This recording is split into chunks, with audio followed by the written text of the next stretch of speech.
Thank you for listening to Try Love. Today we are very, very pleased to be joined by special guest Sam Waymon. Thank you so much, Sam, for being on our podcast. Yeah, all right.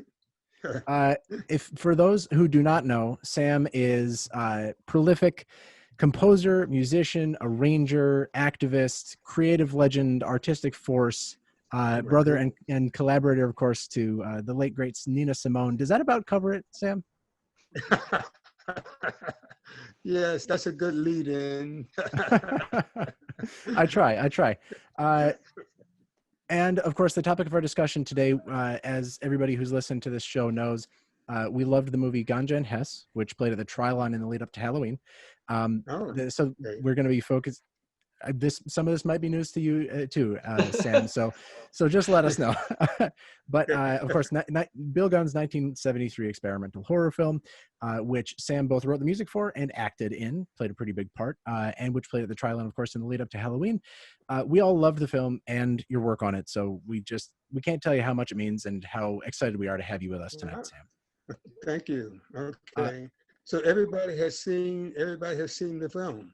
Of course. Oh yeah. Oh, okay. All right. And we were so glad too. The Trilon is really good at picking great movies to play, and I think they got one of the restored versions to play at their theater just a few weeks ago. But I'm just going to kick us off by asking, what is your life today? Can you speak up a little bit? Sure. Volume-wise? Sure. I'll be a little closer. You might not be able to see my mustache if that's okay. Oh, yeah. I'd like to see you moving. That's cool. I'll just ask by starting off, what is your life like these days, Sam? What have you been up to this year? Well, because of COVID, it kind of restricts musicians who perform live. We can't do that as much, around the world. I have been doing some duo work with my guitarist here and there, but that's been limited. I am in the recording studio cutting some songs for my new album called The Songs in the Book of Samuel. That's the name of the album. So I've been doing that. But other than that, I've been staying alive and working. I'm a landscaper by trade. I used to be a professional landscaper. So I'm doing hard labor work, helping my friend out and staying alive. But I'm good. I've been good. I'm so glad to hear that. And no one in my family. So, and I'm blessed with that. Yeah. I don't know about everyone else, but I'm practicing safety and health. I mean, I'm only 29 years old, so I got to stay healthy. That's right. You want to see another 29, right? Yeah. Maybe I'll see 30 in a day. We'll see. Well, I'm so glad to hear that you're doing well these days, Sam. Yeah. I have to say, I'm excited that GANJA HESS has racked up such accolades and people are interested in it, because in 1973, nobody wouldn't think that far ahead. When you work on a project, you work on the project for its sake, for the life of the project. And if you're in it for money, strictly money, you usually don't get it the way you think it is. It doesn't come out the way you fantasize it to be. But when you deposit your energy and your creativity in the work itself, it will speak for itself. It will carry you and your life and your creativity where it's supposed to go, whether you want it or not. That's why one of the things that Bill Gunn and I strive to do when we made this film was do it from our heart, do it from our soul. You don't get every opportunity that comes, because success is only based on if you accept the opportunities that come your way, and that opportunity knocked on our door and we said, okay, here's our chance. Let's do what we do best. And because our name is going to be on it, and it's what we believed in, and that's what I still believe in today. Mm-hmm. That's how that one got made. Because that's not the way Ganja has started out. The way Ganja has ended up is not the fantasy that the producers had in mind. No, they didn't know what to make of the film. Yeah, So yeah. we So did then, well. yeah. Where did you start then? What is your process then for creating a film score? And it sounds like maybe it was one of those opportunities. Was it different for Ganja and Hess? How did the process for creating the music differ from how you might have normally approached a film? The music? Well, I'm a Southern gentleman. I'm from North Carolina, and I'm from a family of preachers. And one of the things that Bill loved about, I got to say that he loved about me was my grassroots, my down to earthness, my, take no prisoners kind of attitude. Um, and the idea of Ganja and Hess, as you well know, takes place, the whole thing is about the church, about the cross. And one of the questions that you asked me to comment on was, how did I get that role to play the preacher? Did I audition for it, or did he ask me? He approached me. I Really? didn't have to. He said, "Sam, you've been auditioning for it all your life, and as your friend, you're the perfect person for the role." Well, that was my first film that I've ever acted in. That was my first feature film to compose the music for. And I was only 20 something then at that time, but I knew the film, I knew the story, because Bill Gunn and I had a house together, so I understood his psyche, you know. I understood where he was coming from. And I lived every day on the set of that film. I knew who Luther Williams was. I knew who Ganja was. I knew who Hess was. I knew who everyone was, because it touched part of me. And musically, he left it up to me. No, Okay. actually, in a way, when I've gone on to write film scores since then, but my process, which you asked about, is very interesting. I like to know what's inside the director's head. I have to know the concept, his thoughts, his energy, how he sees the characters, and how he sees and views the characters and feels the characters translates into notes for me, translates into sounds. To me, each one of those characters was a note on a staff. And that's how I viewed the score, because that's the way I'm made. um, you know, Yeah. I've been playing music since I was 3 years old. So my mom told me that at 3 years old, I just crawled up to the piano and started playing. Well, that freaked me out. I said, "What are you talking about?" I said, "I mean, when you're 3 years old, what do you know except diapers and balls and just making chaos and creating trouble?" But she said no. And like my sister Nina, she was the same way. So I knew though that music was what I was made of. Not only music, but creating music, composing, writing music. Once I accepted what my gift was, and I look at all creative people as having some kind of gift. We don't take it for granted, you know. I don't think one should, that is, because my mother always had a saying. She used to say, "Son, if you don't," she said, "do not abuse your talent, um, or you will lose your talent." So I don't abuse it, and I've never lost it. Well, we're really glad for that. Stepping Yeah. back just a little bit, you said that so much of that movie was already you. Sorry, I'm still speaking about Ganja and Hess. So much of that music was already in you. So much you had just soaked in it completely. How far along was the movie, like scripting and writing, before you started writing the music? I wrote it from day one. First day on the set. Wow. I was on the set every day. I had to be. I insisted that I be. It was not a problem because that's how I could feel the music. I mean, I wasn't going to wait until the film was shot and then sit down and write a score to it.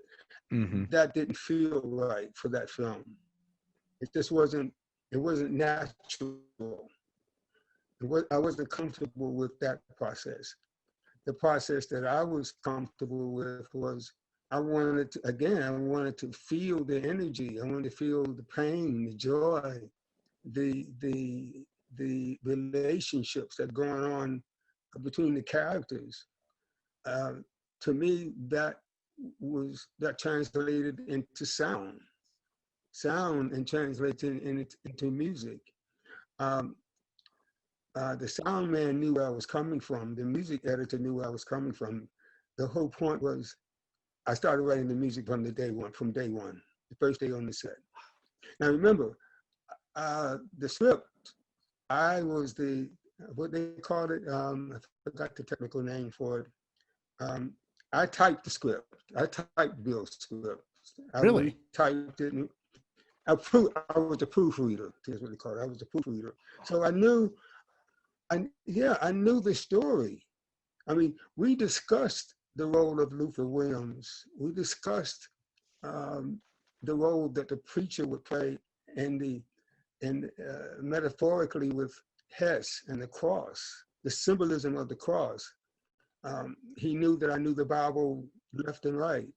And so we discussed scriptures. We discussed all of that. You know, it wasn't by happenstance. Nothing in that film was by accident. It was deliberate, you know, and it was all in Bill's head. God bless him. I mean, he was a genius. He was a genius of a writer, and he had a great vision. And we talked about the style of the film. We talked about the visual of the film. Like most of the furniture in the mansion was ours. You know, we didn't have any money. When you don't have any money, you go to the attic and you grab stuff that's been stuffed in mothballs and dust and stuff. And so that's what we did. You know, the African art and the Oriental rugs and just basic stuff. Okay, we don't have that much money, so let's just do what we do. And I'm happy to say we made it ours. You know, it became a fabric of our DNA. Wow, that's amazing. So you were involved very much from day one, right? So it sounds like for the making of Ganja and Hess, the producers came to Bill Gunn and they wanted him to make a vampire movie, right? That's right. And so how did he take that and where did he go with that? And it sounds like you were there and you were involved in those very early discussions where the idea sort of fomented.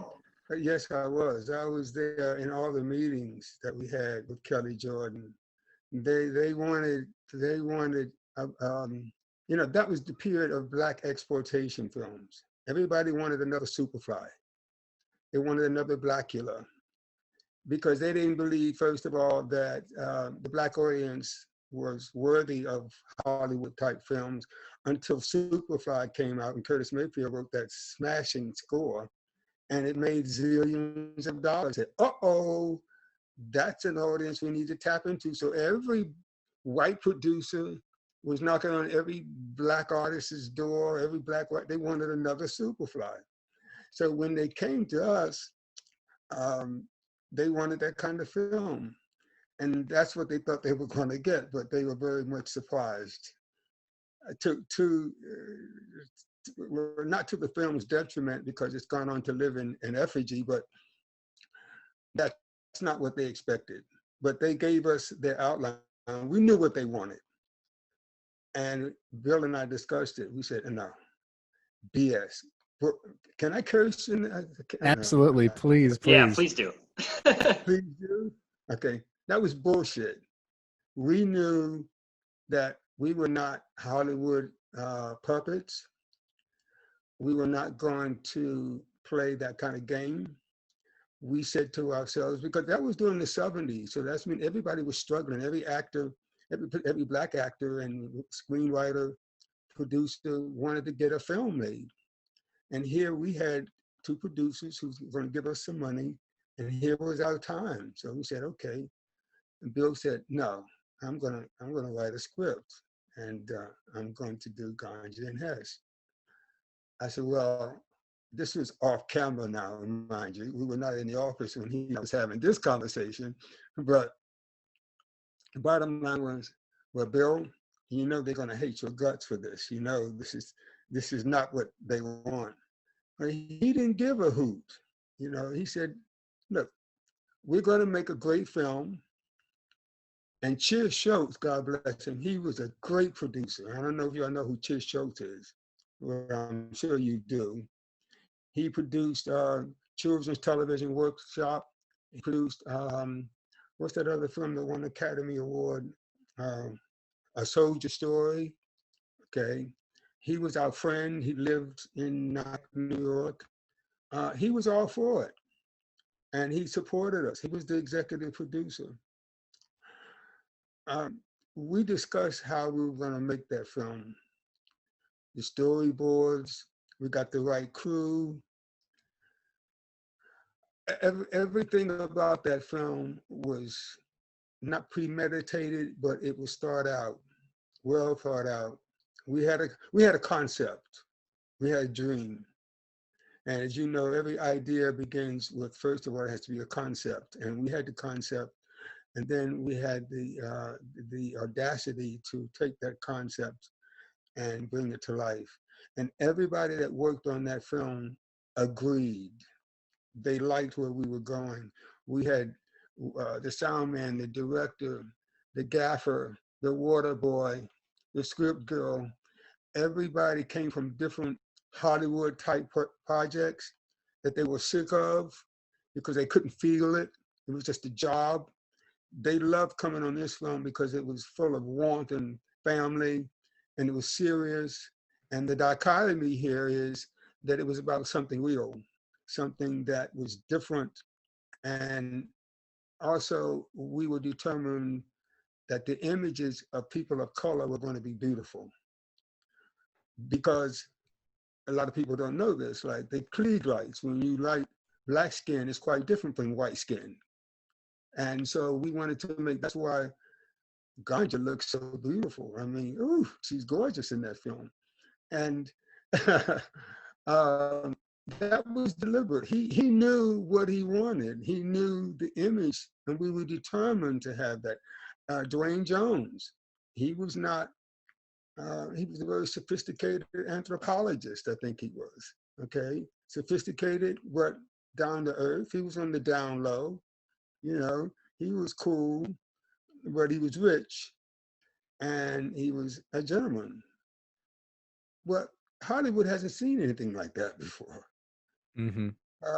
Black people had not been working on Hollywood films with that kind of imagery that they themselves could mirror and see themselves. You know, we were tired of looking at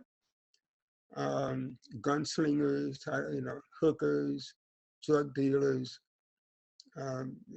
shoot 'em ups all the time. He wanted to make something that had some character to it, something Mm-hmm. that transcended, should I say, the expectations of people of color.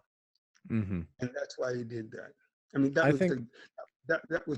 that's what was behind the feeling Mm-hmm. of Ganja Hess. I think history has proven out on that by now. I mean, it's unfortunate that for decades the movie was glossed over and sort of recut. I know when it was first released as something completely different, and that the vision was kind of distorted before it was then picked up, in recent years, like you said, that it's getting this reevaluation. Yeah, but you know what happened was that when the film went to France, you know, most American films received a different kind. They look at it differently. It took them by a storm. You know, like I said, it was one of the best. It was on the Cannes Film Festival Award. It was called one of the 10 best films of the decade. And Diana Ross was furious because Lady Sings the Blues was there, and Hollywood movie Mongols had sent you know, they spent zillions of dollars on junkets to cover their film. And I mean, this little inky dinky film called Ganja Hess was received by Josephine Baker. She was like the queen of France. And Bill was escorted all around France with Josephine Baker on her arm. And it made every Hollywood superstar jealous. They were furious. Who in the hell is, they knew who Bill Gunn was, but where's Ganja Hess? Where does this film come from? You know, and here they are, they have just made these zillion-dollar films, and the movie companies had spent a lot of money with promotion and PR people ahead of time to lay the foundation for a publicity PR blitz, and Ganja Hess did it. Mm-hmm. Well, that was amazing. It's just so surprising. We were so thrilled, and Bill was just totally overwhelmed. He was thrilled, mm-hmm. But he at the same time, he kept saying, yeah, well, I'm not surprised. They got what they did. They got what they did. But he knew he had an idea that he had to get it out. You know, he knew that. Right. So we'll get more specific in a second, but I want to linger there for a moment if we can. Where were you during all that when it was getting really well received in France at Cannes? Were you there? I couldn't go to France. Very good question. I couldn't go to Paris at the time. First of all, we owned, you remember who Ben Hecht is? You know, the writer Ben Hecht? He wrote Wuthering Heights, etc. Okay, well, we owned his house, okay? And the lady who lived next to us, Mrs., oh my goodness, she, what's that financing company? Wall Street, I can't remember her name. Very super rich lady. She was our neighbor. And she used to love it when we would go out on the lawn, and I would go out on the lawn, and I would bring my band, and we would just play on the lawn or look at the Hudson River. And we owned a tennis court. She heard about the film being made and being submitted. She used to donate to the arts. Lehman Brothers. This was Mrs. Lehman of Lehman Brothers. Okay. She used to complain because our car used to get in the way of her limousine pulling into our driveway. Okay, so she said, because we had just sued Warner Brothers. Well, maybe I shouldn't have said that. Anyway, we were having a fight with Warner Brothers at the time. I say it that way to all the lawyers who happen to be listening, okay? But we didn't have enough money to go to Paris. We didn't have enough money to go to Paris, so what she did was she offered to buy our tennis court. She said, look, don't worry about it. She sent her houseman over to our house. This is a true story, and it's a great story. She sent her houseman over to we were neighbors. She sent her houseman over to our house and invited us over to have tea on the lawn overlooking the Hudson River, okay? So we sat there having tea, and this is a scene right out of Great Gatsby. And she said, oh, by the way, Sam, you know, I love when your saxophone player plays this and when you play the piano, and she loves it when I would sing on the lawn. She said, by the way, this is for you guys. She sat there and wrote a check right there for the tennis court. She said, we're going to buy your tennis. You want to go to Paris? Bill said, yes, we would like to go, because we didn't have any money to go, you know. She wrote a check right there and bought the tennis court. He said, well, you know, you won't have the tennis court anymore. Said, well, hey, I think we can do without a tennis court. Let's just go to Paris. So But I had to stay back and man the fort. I had to stay back and take care of what was going on with the follow-up to Ganja Hess, the press in the house. And so he said, Sam, you stay here. So he went. And that's how that happened. That's why I didn't go. I had to keep the foundation and keep what was going on back here solid for his arrival back here. But when he got there, he just, called me every day, 2 or 3 times a day, to tell me what the hell was going on.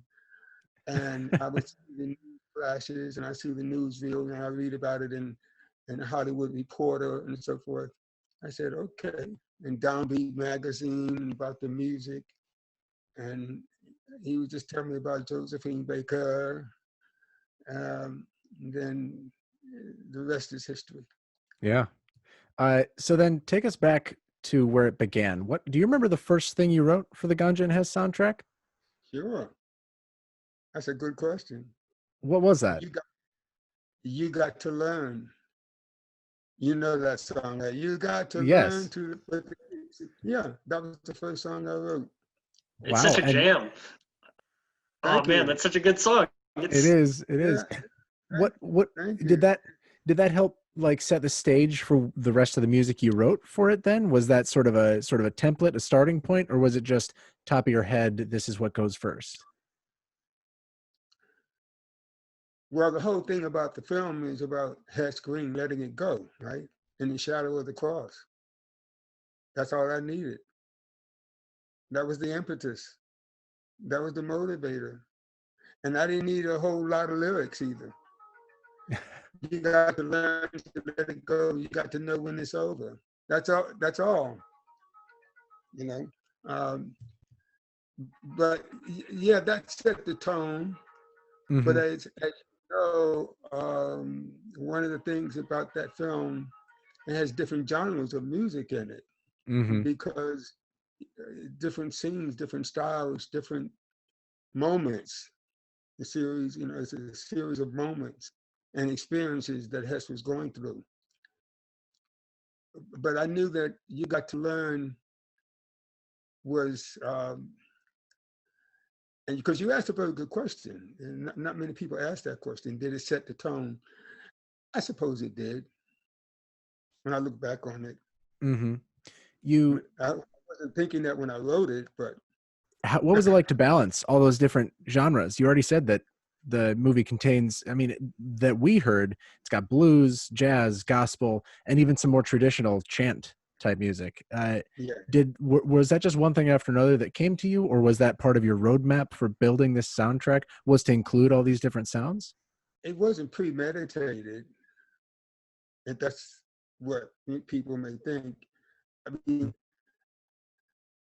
As I said in the beginning, the characters in the film motivated me. They told me what to write. They gave me the roadmap. They gave me the path. And the bathroom scene with those African instruments, with Nadi Kumar on the thumb piano and the strings.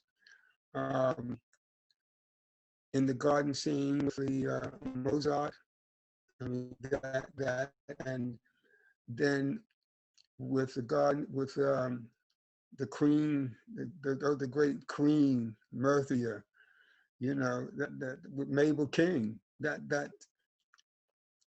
How where else could you go except there?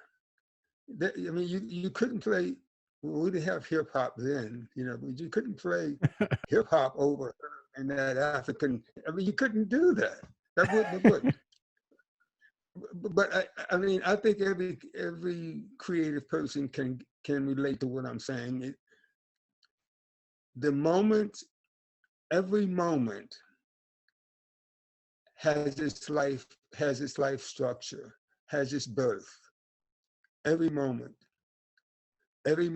is laid with, it has a thought process to it. Every moments and memories are not happenstance. One of the things that I like about Ganja Hess is that Ganja Hess was made of a series of memories You know, we are memories. As adults, we are memories, collective memory, the result of collective memories. And so each one of those each one of those songs and those musical pieces, to me, represented characters in the film. It was hard, you know, it wasn't, it wasn't, I didn't take it for granted. I don't take my art for granted, but I do know that every situation motivated me. When Dwayne, let me just speak the characters. Hess, after Hess has that experience with the prostitute in that room, and then he walks out on the street, because that was shot in Austin, in New York. When he walks out on the street, I use the jazz version of Ganja, of You Got to Learn, with the saxophone and the bass and stuff, because it was like sophisticated stuff. He just had a release, you know. He got his fill of blood. He needed blood, right? And that was his addiction. And so when he walked out into the beautiful light and the sunset, and what was going on in the streets and the activity of the people, the hustling and bustling of the cars and stuff, it was like, okay, we both, wow, boom. So I wanted the music to illustrate that. And that's why that piece of music, that arrangement of my song, You Got to Learn, that's why that particular arrangement was there. So oh, sorry, Aaron, go ahead. I was just going to ask, that song was also used by Spike Lee in his remake of Ganja Hess. I believe it was 2014's Sweet Blood of Jesus. I'm wondering if you talked to them about that, or what kind of your involvement was there for the kind of reuse of that song. You want to hear an interesting story about that, because I got the call from my agent saying Spike was trying to reach you. And I mean, I knew Spike, but I had not worked with him on a film before. And he had called my answering service and left a message. He said, and I said, okay. He finally got a hold of me. I said, hello, Spike. He said, hello, Sam. Samuel. He says, I said, okay, what's up, dude? You know, and he said, he says, I want to talk to you about Ganja Hess. I said, okay, but because I know he was a big fan of Bill Gunn's and Ganja Hess, loved it. I said, but I want to talk to you about the song, You Got to Learn. I said, okay, what about it? I like to use it. Do I have permission to, to acquire the rights, so to speak, you know? I said, sure, and I wasn't going to turn them down, and it is Spike Lee. I said, yes, but I also know that he's a very private person, so I had no idea what he was going to do with the song. He doesn't do that. He doesn't let people know what's in his head before he does it. So I said, well, this was on a Thursday. I remember specifically because everything took place, was consummated that Monday. He called me that Thursday and said, I'd like to, you would grant me the rights to use it. And I said, Spike, yes, on one condition. He said, what's that? I said, I know you Spike Lee, so I know that you take your word is your bond. I'll only grant you the rights to the film if you use the film in the same spirit in which I wrote it.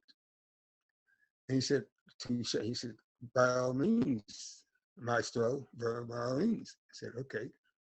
And I trusted him. He says, okay, I'll call your lawyer tomorrow. This is Thursday. He called my lawyer on Friday. He called me back on Friday. He says, let's meet 10 o'clock on Monday. It was done. Now, but the interest, that's a prelude to what I'm about to say now. I didn't know what the music was going to be used for. I had no idea, none. He invited me and my agent, my manager rather, and my manager, my lawyer, out to Brooklyn. And they sent this car for us, and we went. And he said, no, and when I pulled up, it was in the yard of it, there was a church, okay? And I said, oh, this is very interesting.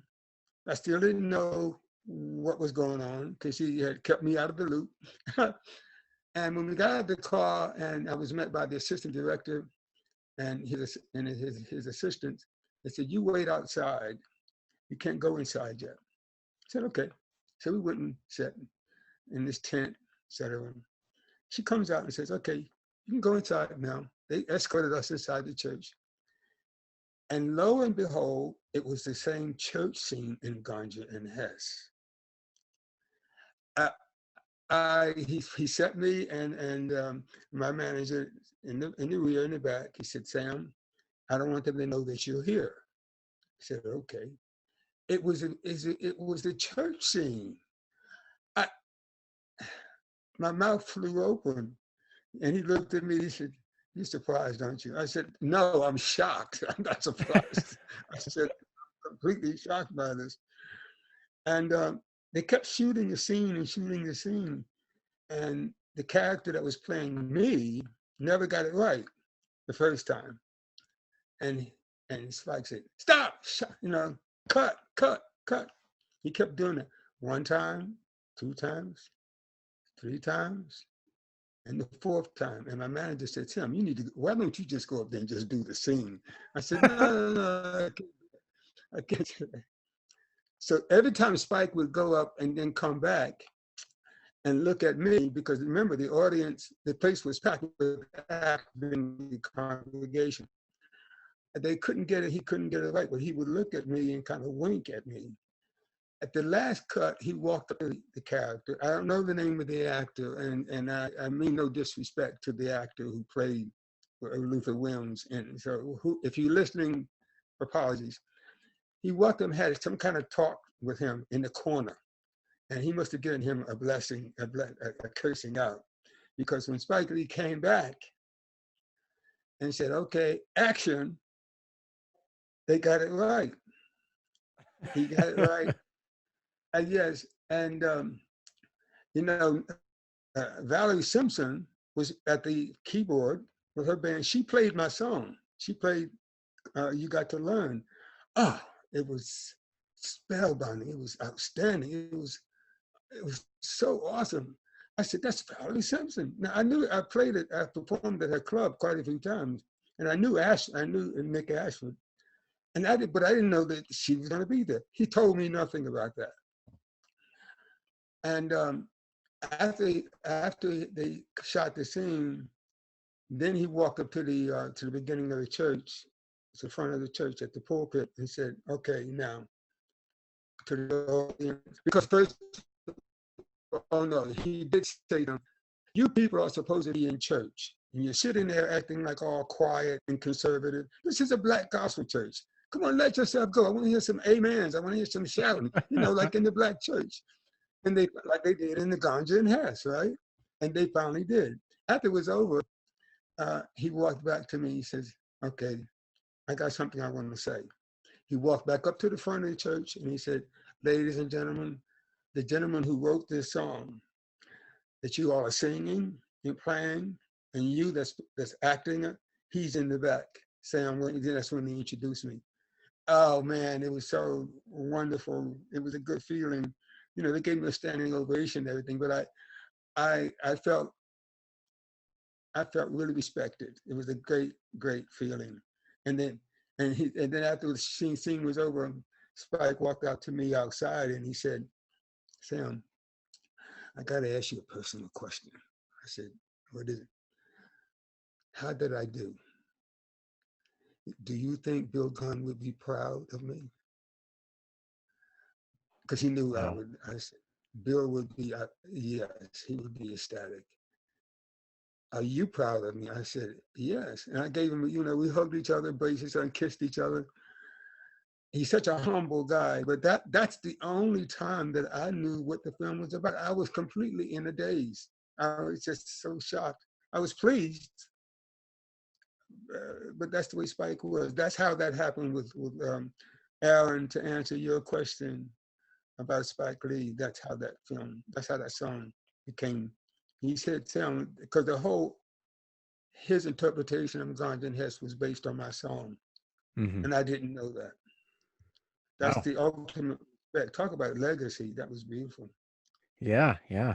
Of course, You Gotta Learn is just one of many incredible pieces in Ganja and Hess. And one thing that we all discussed pretty strongly was how much involvement Bill Gunn had in developing the soundtrack. I know you said your creative process is to think about the characters and put yourself there and just write what comes to you, like notes on a staff. But did Bill have any input into like the writing or creation of some of these songs, and what was it like to work with him in that capacity? Well, to answer, no, he did not write any of the songs. Number one, he inspired all of them.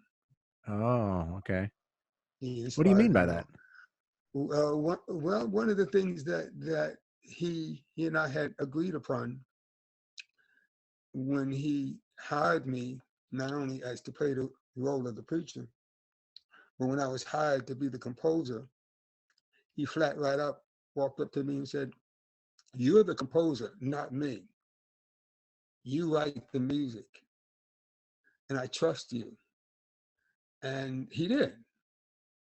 Now, my processes in writing a score is to come up with concepts and ideas. And I might go to the piano and come up with a melody or something and play a little bit of it for the director to see if he likes where I'm going, if he likes the direction in which I'm going. And I did that. And he would say, "Yep, I like it. Go ahead, do what you got to do. Take it and finish it." That's all I needed to hear. I mean, that's a great endorsement of one's talent, is to hear that from the director, who's also the writer, and says, "Okay, I like where you're going with the concept." So I said that. So after I would do that, after he would say something like that, then I would go and I would do my homework and come back and say, "This is the finished product. This is where I'm going. What do you think?" And he would say, "Yeah, I like that." So then I could cross that off my list and go to the next one and make that one better or something.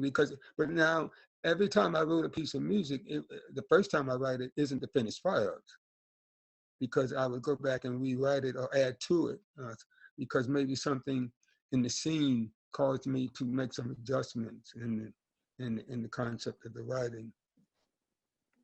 You said that it was hard at times. What was the hardest piece to write of all of them on Ganja Hess? The hardest was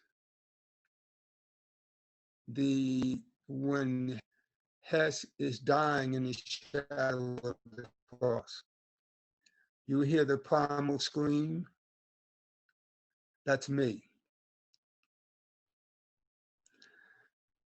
The way that came about was when it was time to do that scene musically. He said, I need to hear the sound of his soul being saved in the shadow of the cross. And you being a preacher's son, my mother and my father and 3 sisters are preachers. I got all kinds of preachers in my family, but me being a man of faith, he came to me and he entrusted me with coming up with something unique for the sound of Hess dying in the shadow of the cross. That was an amazing challenge. I dwelled on that for days, for days. And the only way that I could come up with that was the whole crew was at the house. I had a music room. Now, the house was built in 1730. And so the music room had a stencil ceiling and a stencil floor, a fireplace, and a grand piano. I told the crew, the director, lock me in this music room. I do not want to come out for 3 days. the sound man put a Nagra, I think that's what they called it, right? A Nagra in the music room with the cables running under the door. And in that room, I had an out-of-body experience. I stayed locked up in that room for 3 days. The first out-of-body experience for me frightened me. And this is really true, and it really did happen. I don't care what people say. And me screaming and me not knowing and me making sounds was all recorded because the Nagra ran for 24/7. The second time I had it is when I had to scream, and it was recorded. Now, I didn't know at the time that they were going to use it. I didn't know that. I didn't know that. I was in there for 3 days, and the only time I ate was when I cracked the door and they put food on it, and they just handed me food, and I ate. Right. And the crew. So after 3 days, I walked. I said, "Okay, I'm done." Like as though nothing happened. I just went through hell. Right? I went through a metamorphosis. It was a total metamorphosis.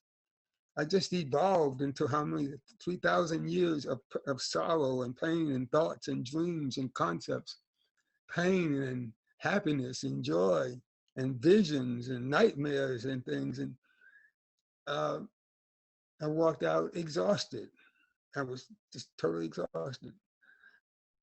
And the next thing I know, when they called me into the editing room and said, "We want you to hear what the editor, Victor Koneski, used for that scene," he played that.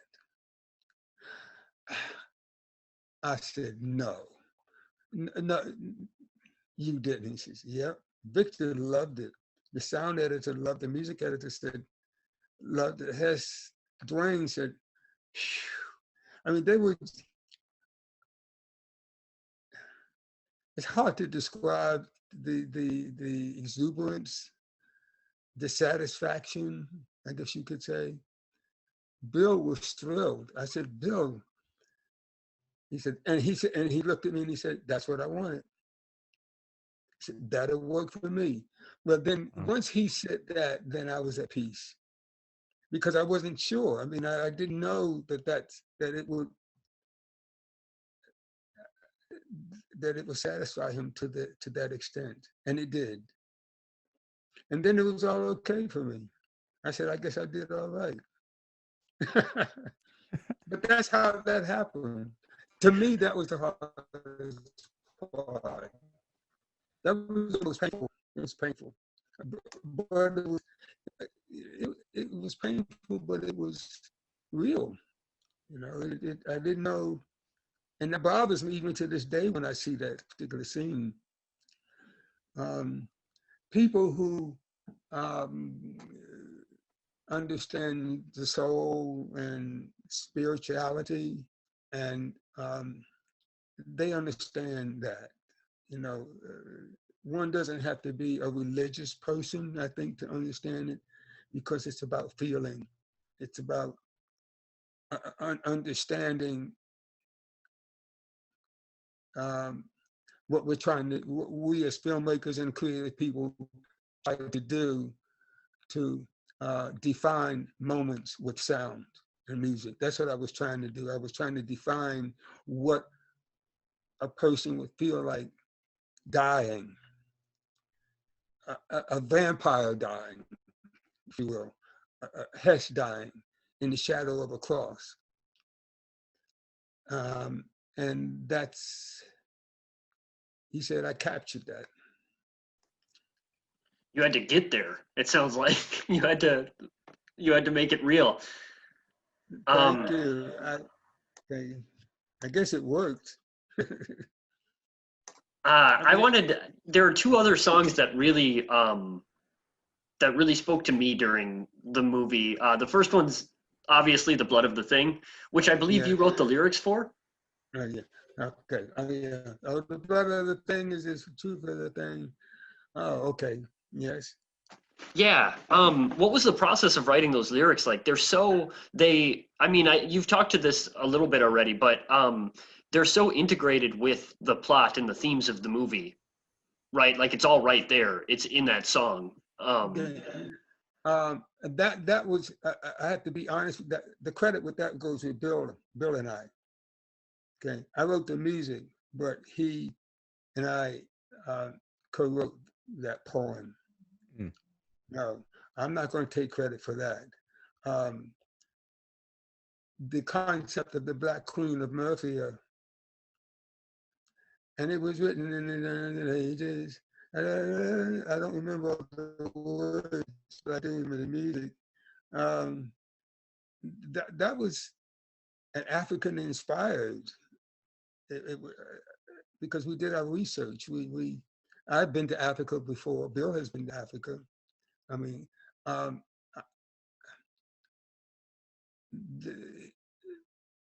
it was an integral part of the script, because as Bill, at that scene where Bill is sitting at the typewriter and he writes that poem about to the black male children, that's what I'm talking about. That's part of the brilliance of Bill, how he came up with that. And when he gave it to me, and I added some words and I changed some of it around, because that's because I knew the film. That's because I knew the story, and he trusted me with that.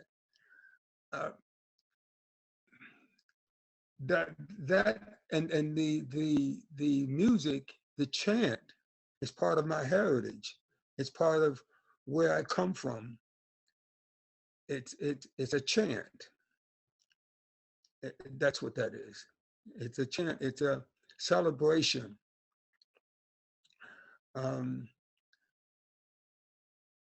That's how I wrote that. It's kind of hard to explain to you, but it's a chant. It's a historical chant. So it is a spiritual chant. And it's deliberate spiritual. That was where, that's how that came about in my head. And it's used like the music I did. And so when I finished it, and when he presented the poem to me after he and I had finished it, I said, I want to put music to it, because that was just going to be read. No, I didn't want it to be read. I wanted it to be sung or sang. And he said, yes, I love it. Let's do it. And I did it. I wrote it that way, with that in mind. And then he said to me, but I want you to sing it. I said, oh, okay. Oh, really? Yes. I said, you sure? I said, yeah, no, I want you to sing it. Okay. You never would have known. The poem, the lyrics, and the music just flow so well together. We all assumed that it was 100% straight from you, but it's wonderful that like the writing of the movie, the plot, and the music married so naturally that we couldn't tell the difference. Yeah, it's great. Let's keep it specific, if we can, just on one more piece of music that we were all curious about. The close of the film, obviously, after the last shot of Ganja, just sort of smirking out the window, cuts immediately to a children's choir singing over the credits. Tell us about that piece. Oh, now you really, really are tingling my heart here. Okay, the heart feathers are fluffing. Children represent the future.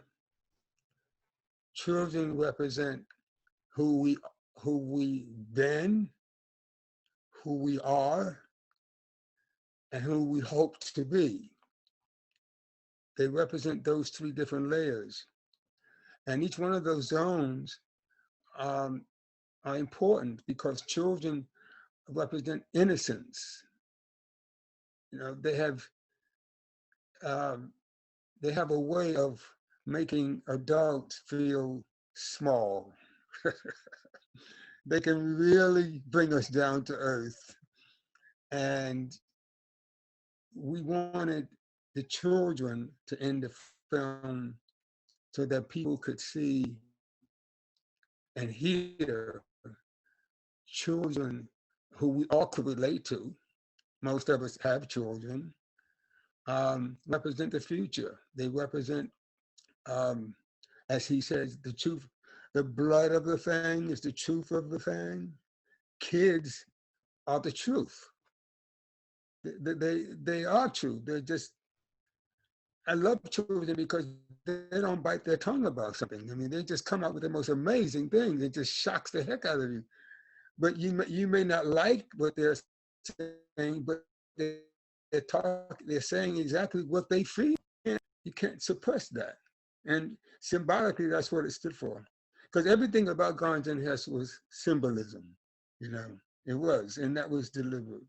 We wanted to end, and we wanted to end it on something that was completely unusual in the Hollywood genre. Nobody closes a film with kids singing in a church like that. Hello, we're different. Hello. That's how that came about. And when Ganja, because you asked about when she looks out the window and she kind of like, and the camera zooms in on her eye, she's saying, yeah, okay, I got something for you. You know, it ain't over yet. You got to deal with the kids now. From the outset of the movie, based on everything you've already said, was the intent was to make a pretty radical film. When you were approaching the music, did you feel like it had to be equally radical, like it had to take people by surprise too? No. I have to tell you, I don't think in those terms. I don't think. I don't, and I didn't think in terms of, oh, let me be radical. That, no, it isn't a pre-thought. It's not premeditated radicalism. I guess that's a word for it. No.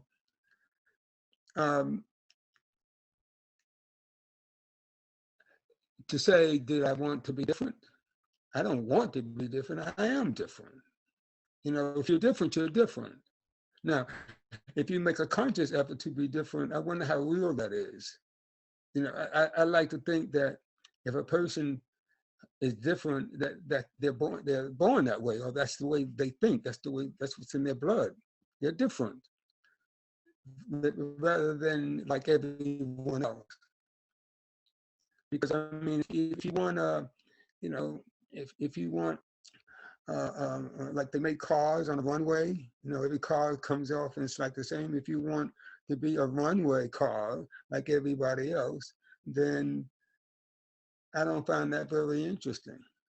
I find people who are true to themselves to be more interesting than those who are not. And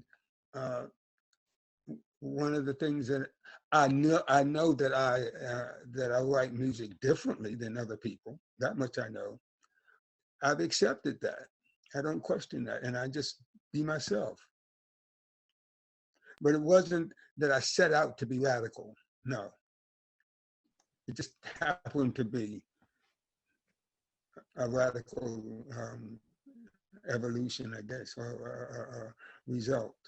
Because it wasn't received, it wasn't usual. It wasn't something that everybody was used to. You know.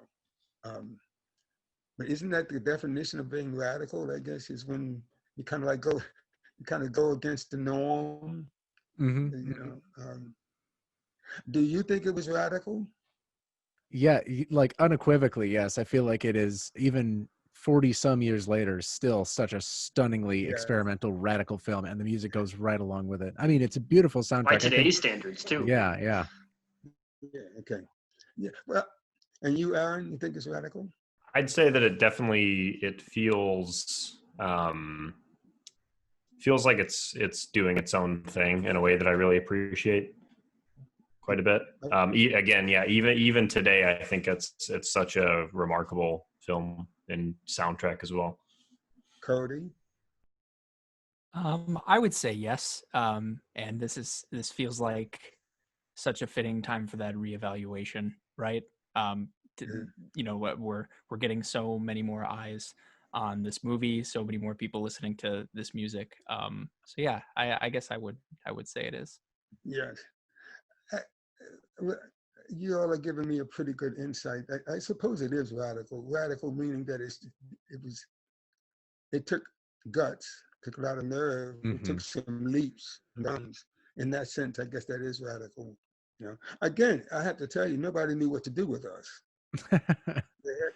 They had no idea what to do with that film. It made us. It didn't give me any insecurities whatsoever. I mean, I was glad that we could shake people up. The whole point is we wanted people to see and feel things different, feel different things coming from creative people. Because that was a time where everybody was trying to be like everybody else. And that's very difficult for me to be. That's a hard shoe to wear. I'm sorry. I can't. I can't wear that kind of cap. I have to be what and who I am at all times. And Bill Gunn is definitely one of a kind. So, I mean, we had fights over this film. You know, when we were going to make the film at Kelly Jordan, you all don't know that story, how we had to have, you know, they were going to strip the film out from under us and something. And Bill Gunn had a fight. And we were on the like 10th floor of Madison Avenue and 42nd, 43rd Street. He threw a water cooler out the street down on Lexington Avenue. We had a fit. Wow. No, I mean, because they, you know, they didn't know what to make of the film. And of course, we gave the film to the Museum of Modern Art, so that's where it is now. Yeah. Now, you know, it's sort of telling me you don't have to try to make something radical for it to be radical. Like you said, it just was a natural extension of what you wanted to do with the movie. You didn't set out, neither did Bill Gunn, saying this has to be a radical revolutionary piece. It just needed to be what was inside of you, right? But I guess that leads me to ask, how, I guess internally yourself, how, to what extent do you feel your own history of political activism comes through in your music? It's part of you, clearly. Do you think it shows up in your music in any particular way?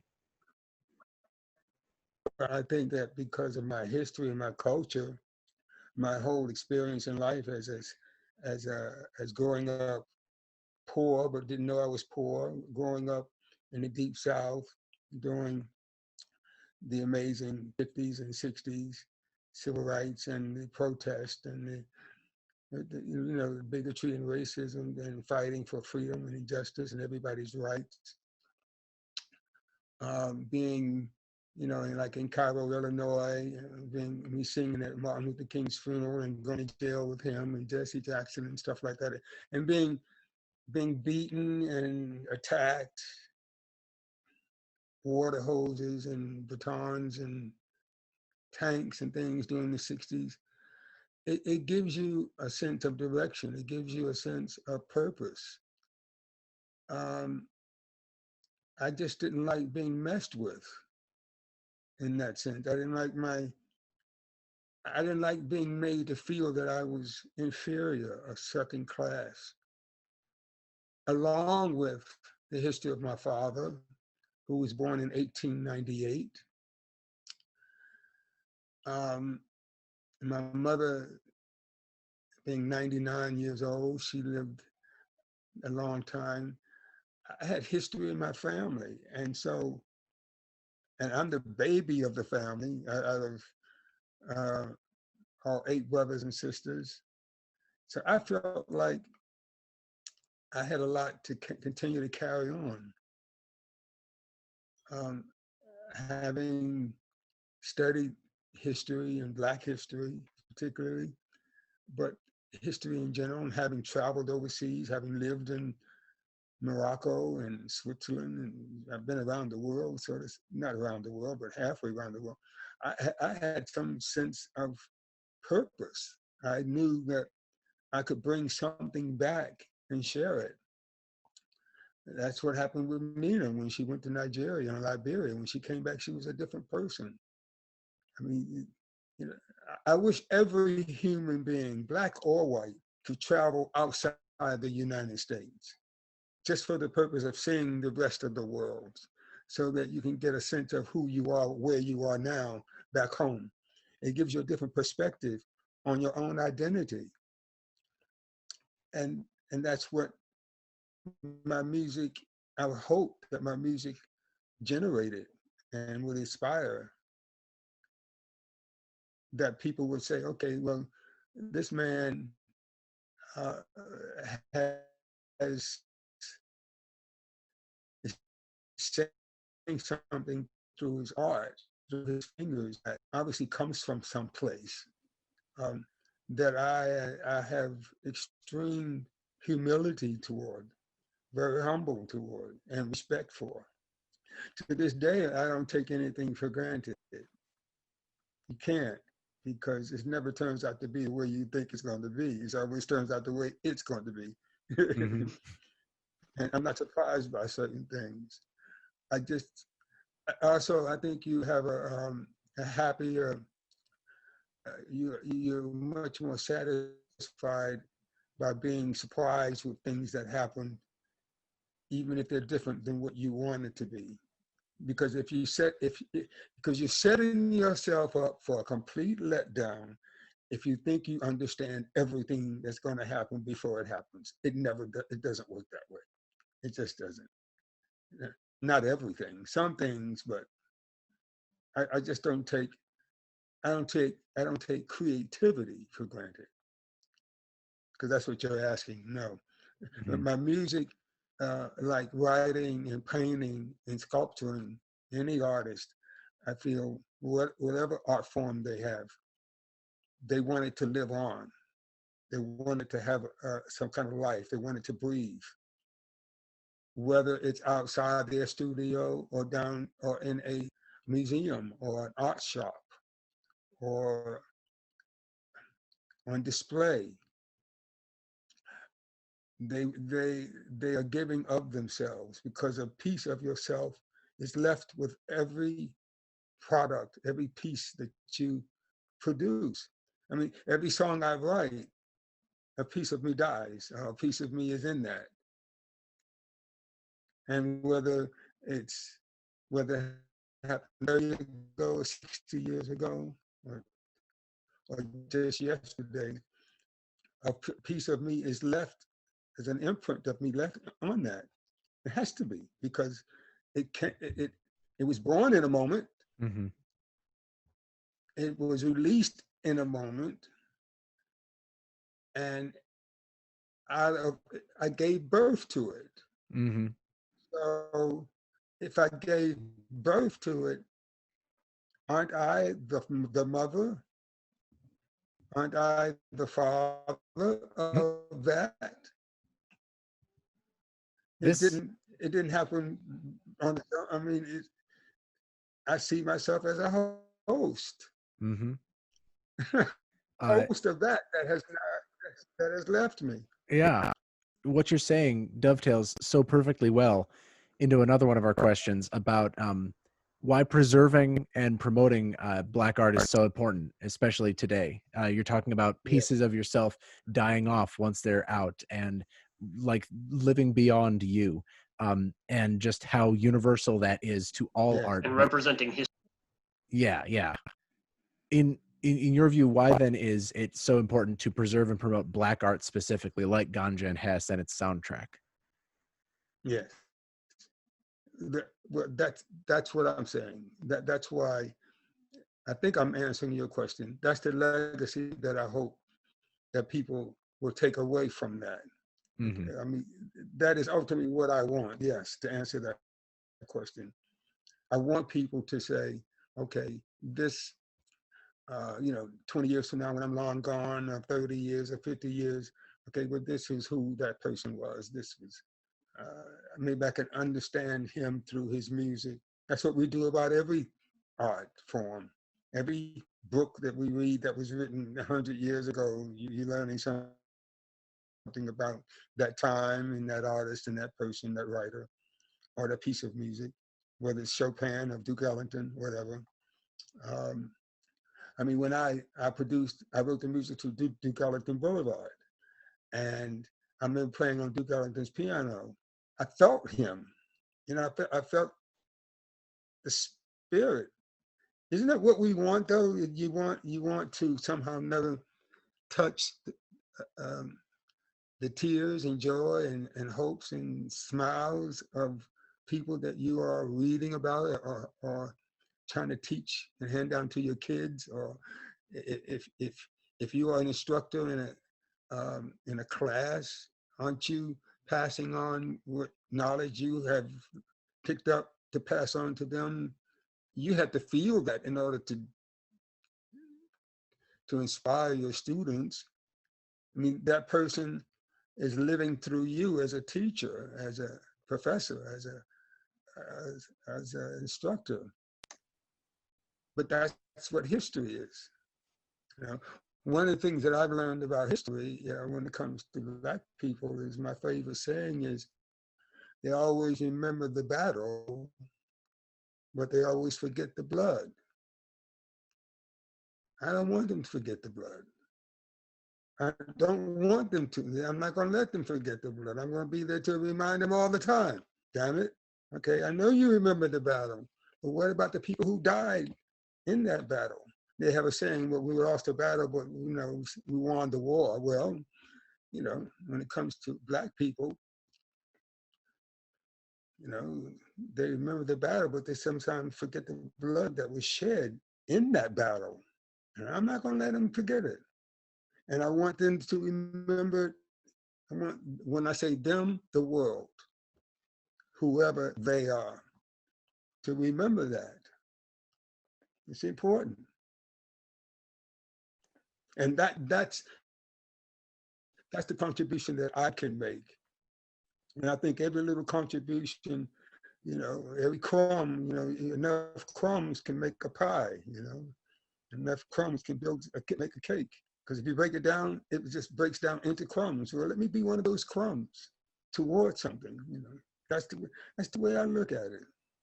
And I feel like this, I've been on this earth much too long to take it as a joke or something, you know.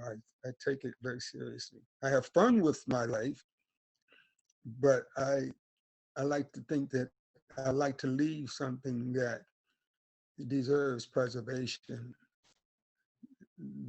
that can be a legacy. And I promised my mom and my dad and my sisters and my sister Nina, I promised them all that I would carry on the legacy, because I'm the baby of the family. You know, we babies, we got to carry on, you know.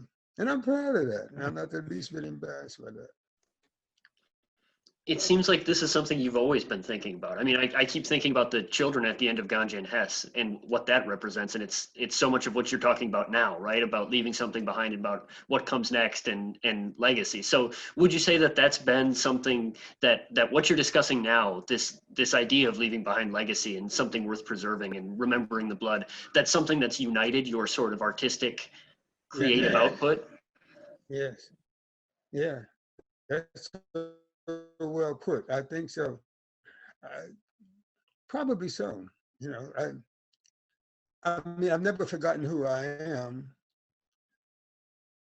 I knew early on that I came from good stock,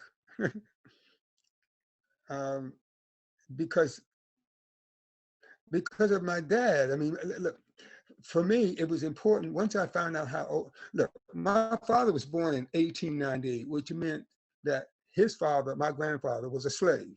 So I'm only one generation away from slavery. To me, that's astounding. Not my great-great-grandfather, but my grandfather, because he was born in 18.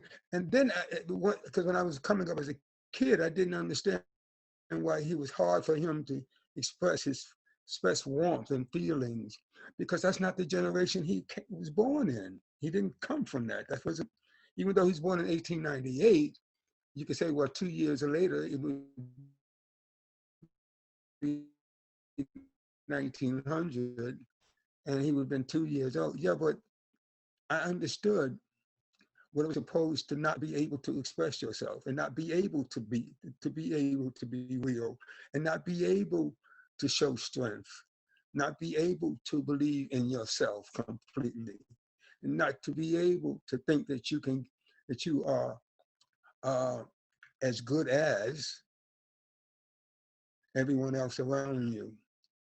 That's an astounding thing to try to understand and to overcome. I wasn't going to let that happen to me. I was too stubborn. I was too hard-headed, too pig-headed, as we say, you know. And Nina definitely was too pig-headed. She was just, you know, we come from, no, how dare you tell me that I can't do this and I can't do that?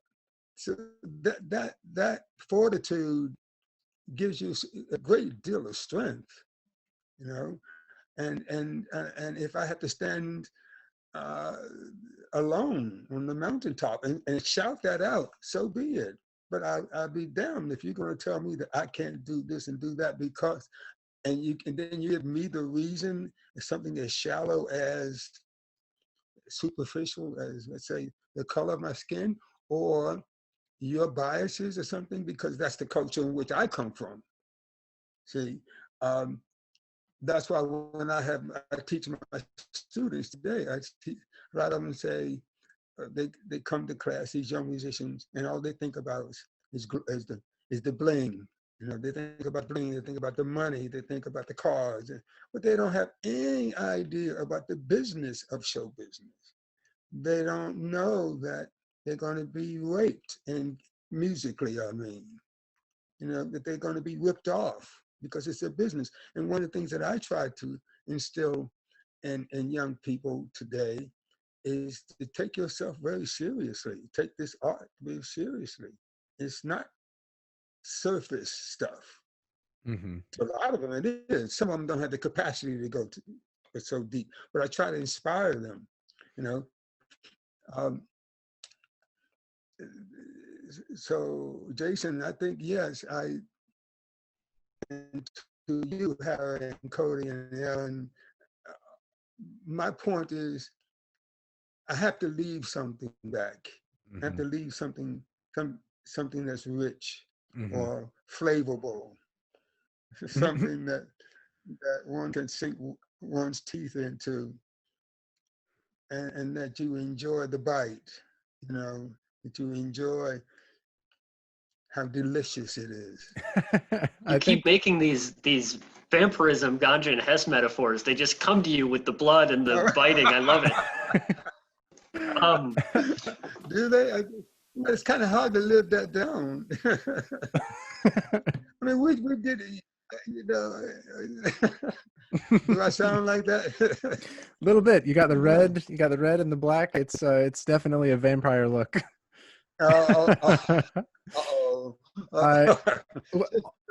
Just don't dangle a cross in front of me at the moment. I think you're safe. So everything you're saying about being taken seriously and sort of doing what's inside you is, so Light in the Attic was the group that released the Ganja and Hess soundtrack on vinyl recently, within the last couple of years, I believe.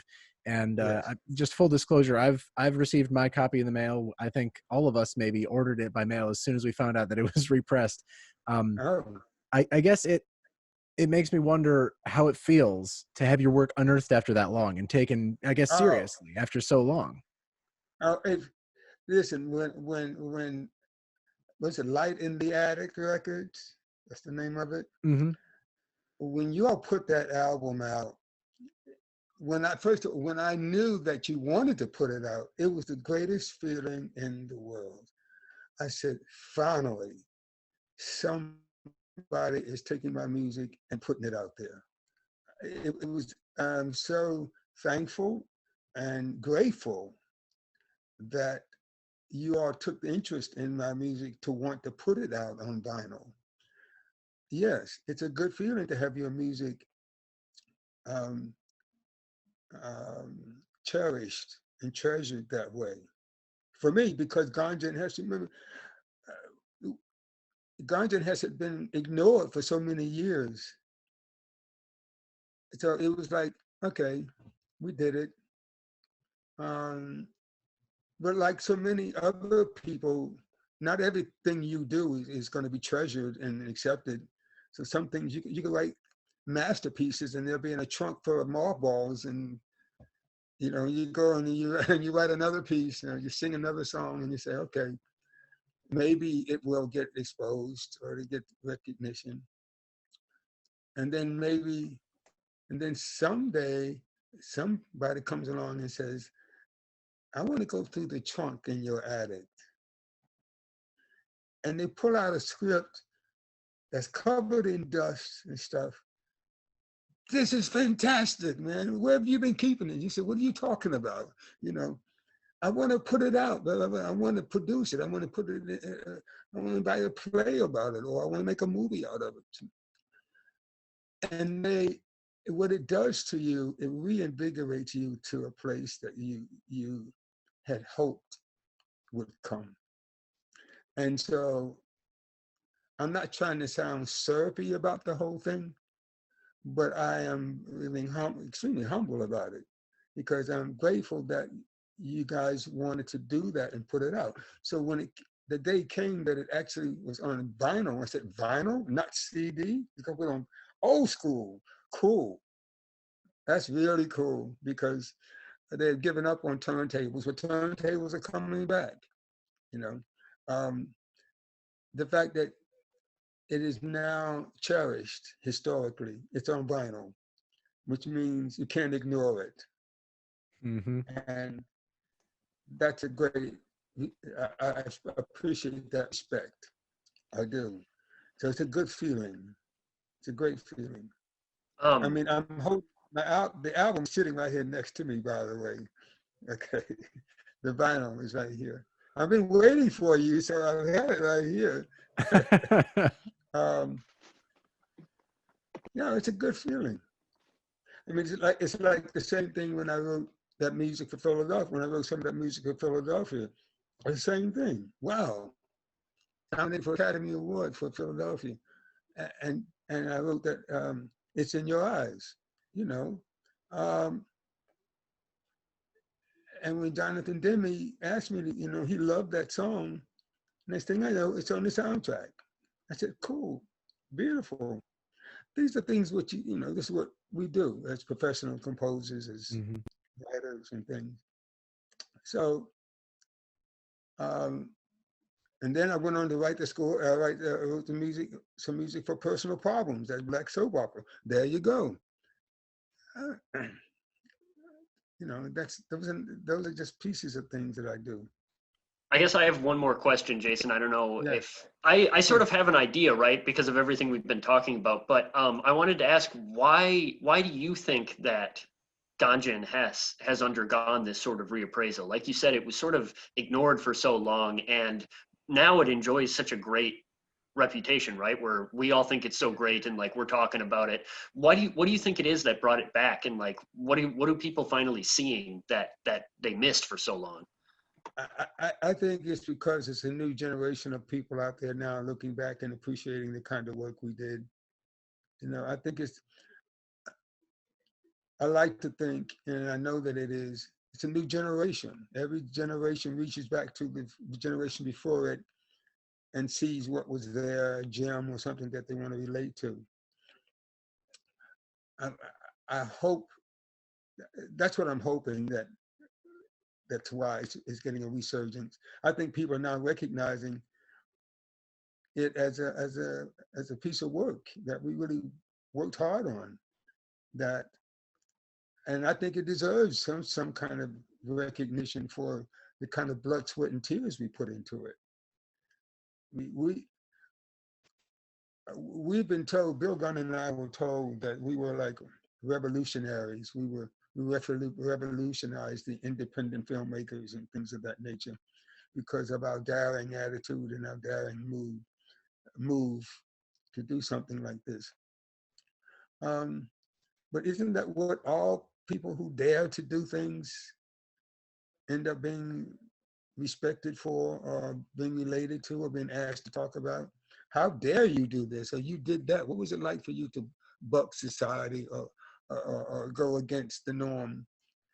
Ganja Hess, to me, was one of those films. We bucked the system. We did.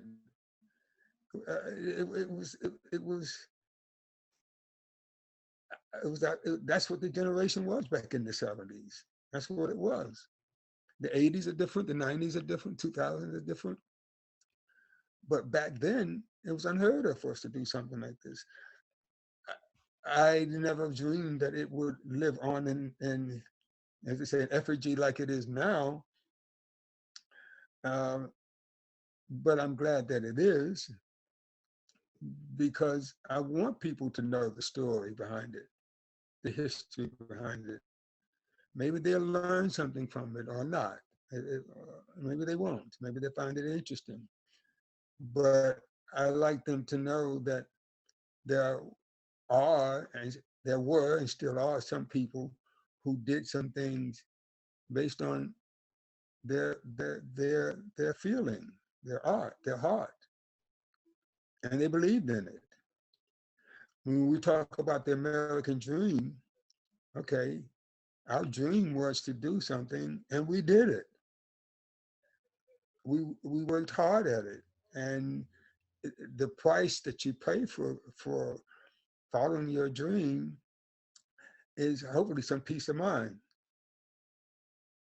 You know, not the financial restitution or lack of it, but I got an opportunity to do something that I'm proud of, that I did from me. You know, it came out of me. Nobody made me do anything. I didn't do something that I was embarrassed about. That's hard. Mm-hmm. And I would like to think that, well, I know Bill Gunn, he would be absolutely overjoyed if he was still alive today to hear this podcast and to hear you all ask those questions, and to be inquisitive and be curious about his work. He would probably say, well, it was about time. Say, yeah. And it is.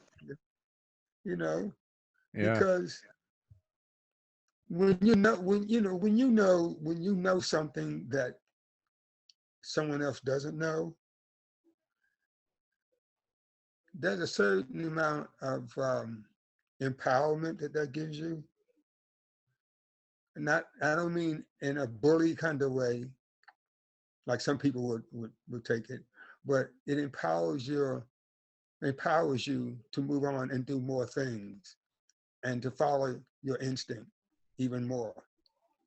It motivates you and inspires you even more. And I know that for me, that empowerment of being motivated by myself and by my not hindering my dream internally is what keeps me young, youthful, spontaneous. It keeps me on my game. I don't have time for laziness. I like life too much. I like living life too much. And that keeps me highly motivated all the time. Great. I mean, I feel it also gives me a lot of lows, because I'm like a sponge. You know, you soak up everything that's going on in the world, and that's what musicians and artists write about. We write about what's going on around us. We write about what's going on in our families, between the relationships between our daughters and wives and girlfriends and grandmothers and grandfathers, and how everybody gets on your nerves now and then, and you got to get out of here. But all that's inspiring.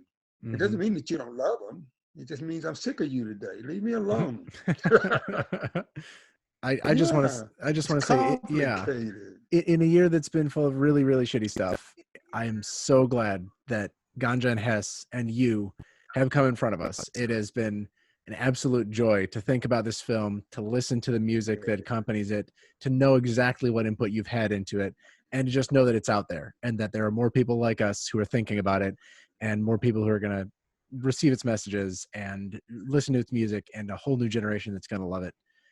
So I want to thank you. I want to thank you once again. I know that we're running way over what we promised, but I really want to thank you just again for taking us up on this, for responding to our questions, to really just being part of this. What can we? Thank you very, very of course, much. And I appreciate all of you for that. I'm so happy. Thank you for having me. And it's been a pleasure. Thank you for joining us. Oh, it's our pleasure. Yeah. Absolutely. Okay. And I wish you all well and peace and safety. Just be safe. And You be too. well. Thank you. Thank you so much. Bye, Sam. Okay. Thank you. Bye-bye. Thanks. Bye.